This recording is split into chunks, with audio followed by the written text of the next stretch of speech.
வணக்கம், welcome to family corner. உங்களுக்கு இந்த வீடியோ பிடிச்சிருந்தா லைக் பண்ணுங்கள், கமெண்ட் பண்ணுங்கள், ஷேர் பண்ணுங்கள், மறக்காமல் சப்ஸ்கிரைப் பண்ணுங்கள். இன்றைக்கி கொள்ளு ரசம் எப்படி பண்ணுறதுன்னு நம்ம பார்க்க போகிறோம். 1 கப் கொள்ளை 4 மணி நேரம் ஊற வச்சு எடுத்துக்கோங்க. ப்ரெஷர் குக்கரில் அது மூழ்கிற அளவுக்கு தண்ணி ஊற்றி நம்ம வேக வச்சு எடுத்துக்க போகிறோம். அது கூடவே ஒரு பெரிய தக்காளி, 1/4 கப் சின்ன வெங்காயம், 2 பச்சை மிளகாய், 10 பல் பூண்டு, சிறிதளவு உப்பு, இது எல்லாம் போட்டு வேக வச்சு எடுத்துக்கோங்க. ஒருவேளை நீங்கள் கொள்ளை ஊற வைக்கல அப்படின்னா நீங்கள் இன்னும் ஒரு 4-5 விசில் எக்ஸ்ட்ரா விட்டு ப்ரெஷர் குக் பண்ணிக்கோங்க.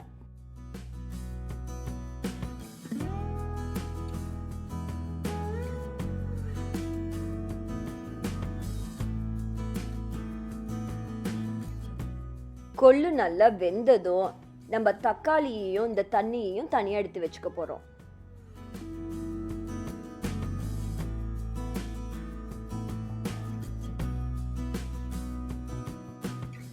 தண்ணியை நல்லா வடித்ததும் இந்த கொள்ளை நம்ம சட்னி செய்கிறதுக்கு பயன்படுத்திக்கலாம்.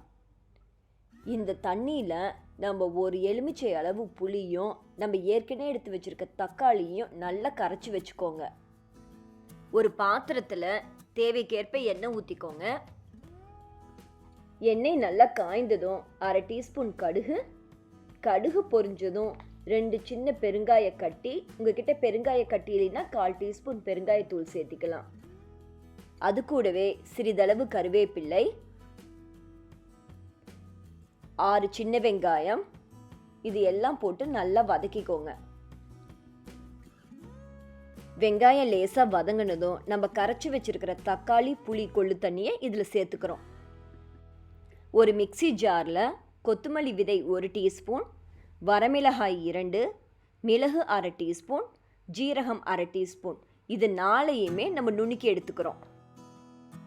நம்ம பொடிச்சு வச்சிருக்கிற மிளகு ஜீரக பொடி, பூண்டு 10 பல், தேவைக்கேற்ப உப்பு, இது 3ஐயும் நம்ம ரச தண்ணியில் கலந்துடலாம். உங்களுக்கு தேவைப்பட்டுச்சுன்னா நீங்கள் இன்னும் கூட கொஞ்சம் தண்ணி இதில் சேர்த்துக்கலாம். நம்ம வேக வச்ச கொள்ளை சட்னி செய்ய பயன்படுத்திக்கலாம். அந்த லிங்க்கையும் நான் டிஸ்கிரிப்ஷன் பாக்ஸில் கொடுத்துருக்கேன், உங்களுக்கு வேணும்னா நீங்கள் பயன்படுத்திக்கோங்க. லேசாக ஒரு கொதி வர ஆரம்பிக்கும் போது கொத்தமல்லி தழை தூவி இறக்கிடலாம். மிக மிக சுவையான, ஆரோக்கியமான, எளிதான கொள்ளு ரசம் தயாராயிருச்சு. இது எங்கள் அம்மாவோட ரெசிபி, நீங்களும் ட்ரை பண்ணி பாருங்கள். உங்களுக்கு இந்த வீடியோ பிடிச்சிருந்தா ஃப்ரெண்ட்ஸுக்கு ஷேர் பண்ணுங்கள், ஃபேமிலி கார்னருக்கு சப்ஸ்கிரைப் பண்ணுங்கள். நன்றி.